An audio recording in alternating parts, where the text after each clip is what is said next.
তাদের সাথে একটু কথা বলা এবং তাদের থাকা খাবার এবং এই মানগুলি দেখা, এটা আমি আসছে আইজি সভা আছে, এটা দেখে গেলাম, এইটাই আমাদের উদ্দেশ্য।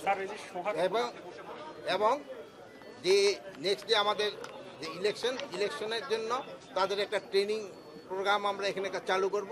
যেহেতু হয়তো ট্রেনিং ইলেকশনটা কবে হবে ওটা তো ডিক্লেয়ার করবে ইলেকশন কমিশন, কিন্তু আমাদের একটা অ্যাপ্রক্সিমেট একটা ইস্যু আছে যে আমরা ডিসেম্বরের ভিতরে আমরা প্রিপারেশনটা কমপ্লিট করব।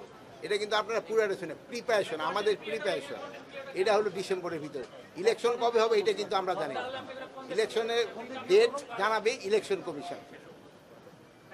আর কিছু আছে আপনাদের? স্যার, এই যে সোহাগ হত্যাকাণ্ডের ব্যাপারে এখন কোনটা একটু বলি, আপনারা এই যে ব্যবসায়ী হত্যা সহ মব ভায়োলেন্সটা এত বেশি শোনেন, আমি এই ব্যাপারে আমি তো উত্তর দিয়েছি যে এই ঢাকার যে হত্যাকাণ্ডটা হয়েছিল এটা খুবই দুঃখজনক একটা ঘটনা। এটার জন্য আমরা অলরেডি 5 জনকে আইনের আওতায় নিয়ে আসছি। গতকালকে র্যাব 2 জন ধরছে, ইসেরা 2 জন ধরছে, ডিএমপি 2 জন ধরছে, আজকে রাত্রে 1 জন ধরছে। আমাদের ডিবি টিমগুলি অলরেডি বিভিন্ন জায়গায় আছে, বাকি যারা আছে তাদের আইনের আওতায় নিয়ে আসার জন্য। এটা খুবই দুঃখজনক ঘটনা। এই জন্য আমি আপনাদেরও অনুরোধ করবো, এটা আপনাদেরও একটু সাহায্য সহযোগিতার দরকার, এটা জনগণের মাঝে একটু প্রচার করা। আমরা কিন্তু খুব একটা অসহিষ্ণু হয়ে গেছি, ছোটোখাটো যে কোনো একটা ঘটনা ঘটলেই আমরা ইসে দেয়। এই জন্য এটা আমাদের সমাজের সব শ্রেণী, আমরা সহ আমাদের সবারই কিন্তু এটা একটু আগে আসতে হবে এই জিনিসটা বন্ধ করার জন্য।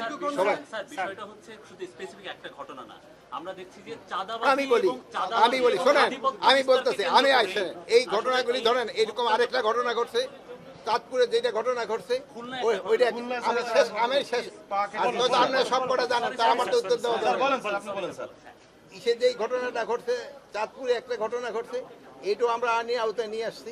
তারপর আপনারা জানেন গতকালকে ওই বিমান যে কাঠমান্ডু যাইতেছিল, ওখানে একটা কিন্তু ঘটনা ঘটছে।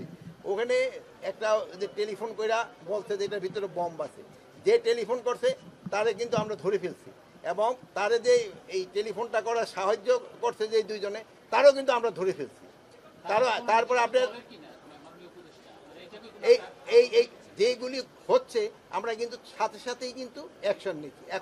এখন যদি বলেন যে স্যার ওই যে টেলিফোন করার বন্ধ করলেন না কেন, এটা তো আমাদের কাছে সম্ভব। ওনার টেলিফোনটা তো আপনাকে হাতে, একদম আপনারা টেলিফোন তো করে ফেলছেন। আমরা টেলিফোন করার পরে আপনার এই যে একটা মিথ্যা সংবাদ দিচ্ছেন, ওই সময় আমরা ব্যবস্থা